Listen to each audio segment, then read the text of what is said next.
ಕಾಂಗ್ರೆಸ್ ಶಾಸಕಾಂಗ ಪಕ್ಷದ ನಾಯಕನಾಗಿ ಡಿಕೆ ಶಿವಕುಮಾರ್ ಅವರನ್ನು ಸರ್ವಸಮ್ಮತದಿಂದ ಆಯ್ಕೆ ಮಾಡಲಾಗಿದೆ. ಕರ್ನಾಟಕದ ನೂತನ ಮುಖ್ಯಮಂತ್ರಿಯಾಗಿ ಡಿಕೆಶಿ ಪದಗ್ರಹಣಕ್ಕೆ ಮುಹೂರ್ತ ನಿಗದಿಯಾಗಿದೆ. ಜೂನ್ 3ನೇ ತಾರೀಕು ಡಿಕೆಶಿ ಪ್ರಮಾಣ ವಚನ ಸ್ವೀಕರಿಸಲಿದ್ದಾರೆ. ಲೋಕಭವನದಲ್ಲಿ ಬುಧವಾರ ಸಂಜೆ 4:05ಕ್ಕೆ ಪದಗ್ರಹಣ ಕಾರ್ಯಕ್ರಮ ನಡೆಯಲಿದೆ. ಮೊದಲು ಜೂನ್ 3 ಮತ್ತು ಜೂನ್ 5ರಂದು ಜ್ಯೋತಿಷಿಗಳು ಡಿಕೆ ಪದಗ್ರಹಣಕ್ಕೆ ಸೂಚಿಸಿದರು. 2 ದಿನದಲ್ಲಿ ಗವರ್ನರ್ ಲಭ್ಯತೆ ಬಗ್ಗೆ ಸಮಾಲೋಚನೆ ನಡೆಸಿದಾಗ 2 ದಿನವೂ ಲಭ್ಯ ಇರೋದಾಗೂ ಹೇಳಿದರು. ಆದರೆ ಜೂನ್ 5ರಂದು ರಾಹುಲ್ ಗಾಂಧಿ ವಿದೇಶ ಪ್ರವಾಸ ಕೈಗೊಂಡಿದ್ದಾರೆ. ಪ್ರಿಯಾಂಕಾ ಗಾಂಧಿ ಆ ದಿನ ಲಭ್ಯ ಇರೋದಿಲ್ಲ.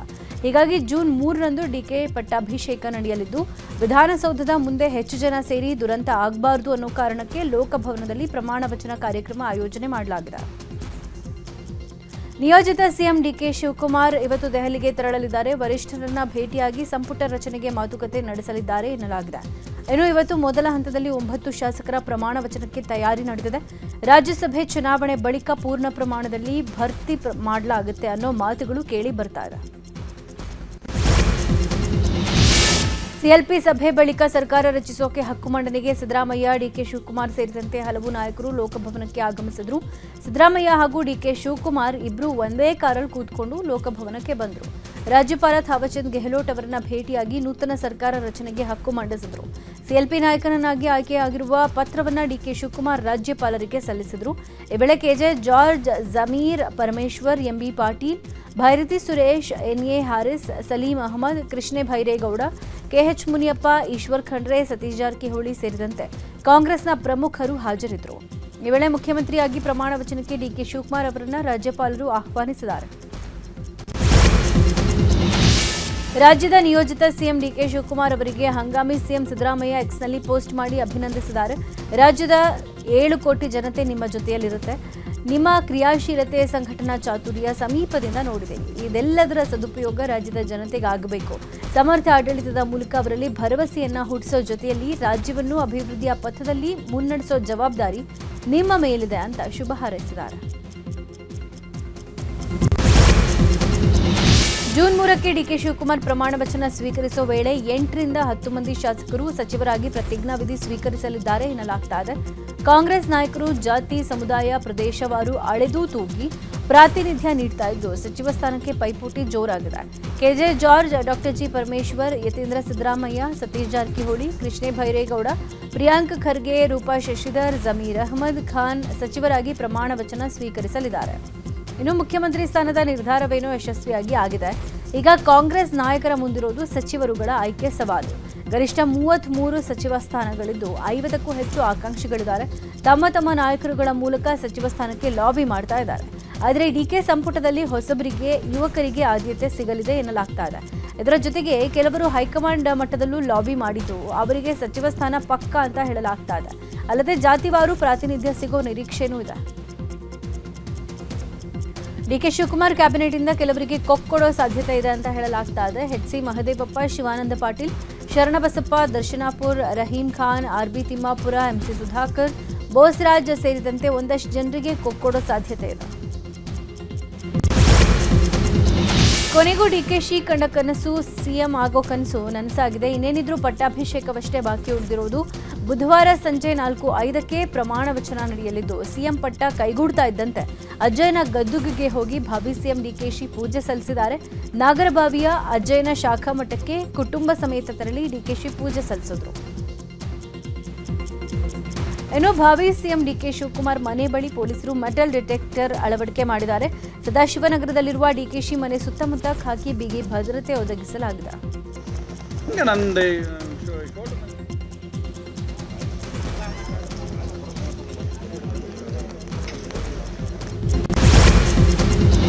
ಅಜ್ಜಯ್ಯನ ಪೂಜೆ ಬಳಿಕ ಸದಾಶಿವನಗರ ಮನೆಗೆ ಆಗಮಿಸಿದ ಡಿಕೆಶಿ ಭೇಟಿಗೆ ಸಚಿವ ಸ್ಥಾನ ಆಕಾಂಕ್ಷಿಗಳು, ಆಪ್ತ ಶಾಸಕರು, ಬೆಂಬಲಿಗರು ಆಗಮಿಸಿದ್ರು.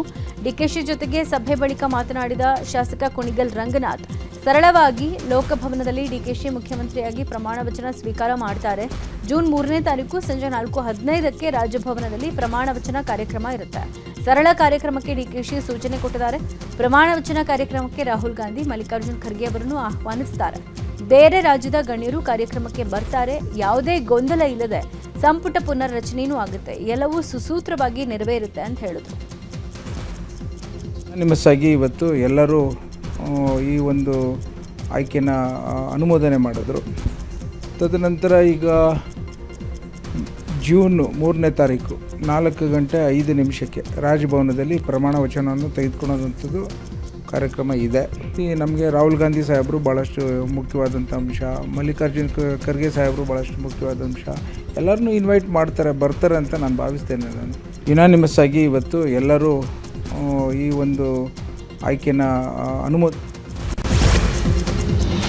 ಜೂನ್ 3ನೇ ತಾರೀಕು ಪ್ರಮಾಣ ವಚನ ಹಿನ್ನೆಲೆ ಕಾರ್ಯಕ್ರಮದ ಬಗ್ಗೆ ಹಿರಿಯ ಅಧಿಕಾರಿಗಳ ಜೊತೆ ನಿಯೋಜಿತ ಸಿಎಂ ಡಿಕೆಶಿ ಸಭೆ ನಡೆಸಿದ್ದಾರೆ. ಪ್ರಮಾಣ ವಚನ ಕಾರ್ಯಕ್ರಮ ರೂಪುರೇಷೆ, ವಿಐಪಿಗಳ ಆಗಮನ, ಸಾರ್ವಜನಿಕರು, ಕಾರ್ಯಕರ್ತರ ನಿಯಂತ್ರಣ ಸೇರಿದಂತೆ ಹಲವು ವಿಚಾರವಾಗಿ ಚರ್ಚೆ ಆಗಿದೆ. ಜಂಟಿ ಪೊಲೀಸ್ ಆಯುಕ್ತ ವಂಶೀಕೃಷ್ಣ, ಡಿಸಿಪಿ ಅಕ್ಷಯ್ ಜೊತೆ ಡಿಕೆಶಿ ಚರ್ಚೆ ಮಾಡಿದ್ದಾರೆ.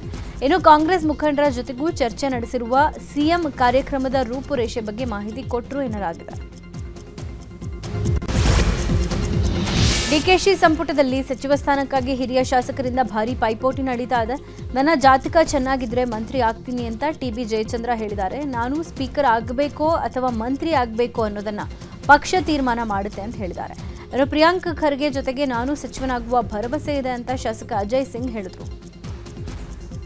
ಆಸೆ ಇದೆ, ಏನಾಗ್ತದೆ ನೋಡ್ಬೇಕು. ಅದನ್ನು ನಾನೇನೂ ಮಾತಾಡಿಲ್ಲ, ಎಲ್ಲಿಗೂ ಮಾತಾಡಿಲ್ಲ, ಎಲ್ಲ ವರಿಷ್ಠರಿಗೆ ಬಿಟ್ಟಿರ್ತಕ್ಕಂಥದ್ದು. ನಾನು ಜಾತಕ ಚೆಕ್ ಮಾಡ್ಕೋಬೇಕು. ಈಗ ಸಂಪೂರ್ಣವಾದ ವಿಶ್ವಾಸ ಇದೆ, ಈ ಬಾರಿ ನನಗೆ ಅನ್ಯಾಯ ಆಗಲ್ಲ ಅಂತ ಒಂದು ಸಂಪೂರ್ಣವಾದ ಒಂದು ವಿಶ್ವಾಸ ಇದೆ. ನಮ್ಮ ಪಕ್ಷದ ವರಿಷ್ಠರು, ನಾಯಕರು ಎಲ್ಲರೂ ಸೇರಿ ನನಗೆ ಅವಕಾಶ ನೀಡ್ತಾರಂತ ಒಂದು ವಿಶ್ವಾಸ. ಮಾಜಿ ಗೃಹ ಸಚಿವ ಡಾಕ್ಟರ್ ಜಿ ಪರಮೇಶ್ವರ್ ಅವರನ್ನ ಸಿಎಂ ಮಾಡಿ ಅಂತ ಅಭಿಮಾನಿಗಳು ಪ್ರತಿಭಟನೆ ಮಾಡಿದ್ದಾರೆ. ವಿಧಾನಸೌಧ ಮುಂಭಾಗ ಎಐಸಿಸಿ ನಾಯಕರು ತೆರಳುವಾಗ ಪರಮೇಶ್ವರ್ ಅಭಿಮಾನಿಗಳು ಪ್ರತಿಭಟನೆ ಮಾಡಿದರು. ಈ ವೇಳೆ ಪೊಲೀಸರು ಅವರನ್ನ ವಶಕ್ಕೆ ಪಡೆದುಕೊಂಡರು.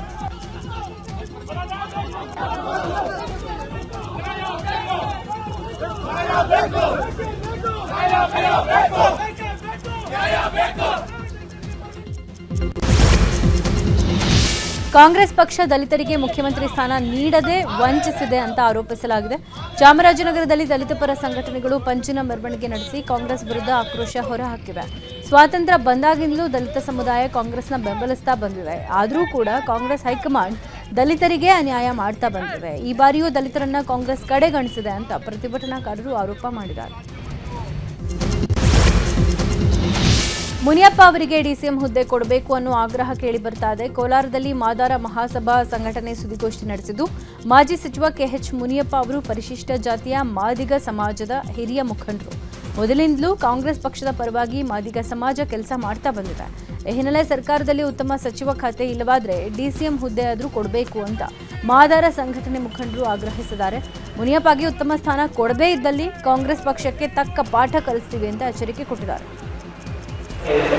ಕಾಂಗ್ರೆಸ್ ಹೈಕಮಾಂಡ್ ಏನಿದೆ, ಅವರು ಮುನಿಯಪ್ಪನವರ ರಾಜಕೀಯ ಅನುಭವ ನಮ್ಮ ರಾಜ್ಯಕ್ಕೆ ಬೇಕು ಅಂತ ಹೇಳ್ಬಿಟ್ಟು ದೇವನಹಳ್ಳಿ SC ಮೀಸಲು ಕ್ಷೇತ್ರದಲ್ಲಿ ಒಬ್ಬ ಕ್ಯಾಂಡಿಡೇಟ್ ಮಾಡಿ ಅಲ್ಲಿ ಹೆಚ್ಚಿನ ಮತಗಳಲ್ಲಿ KH ಮುನಿಯಪ್ಪನವರು ಗೆದ್ದು ನಮ್ಮ ಸಿದ್ದರಾಮಯ್ಯನವರ ಸರ್ಕಾರದಲ್ಲಿ ಆಹಾರ ಮತ್ತು ನಾಗರಿಕ ಪೂರೈಕೆ ಸಚಿವರಾಗಿ ಕೆಲಸ ಮಾಡ್ತಾರೆ.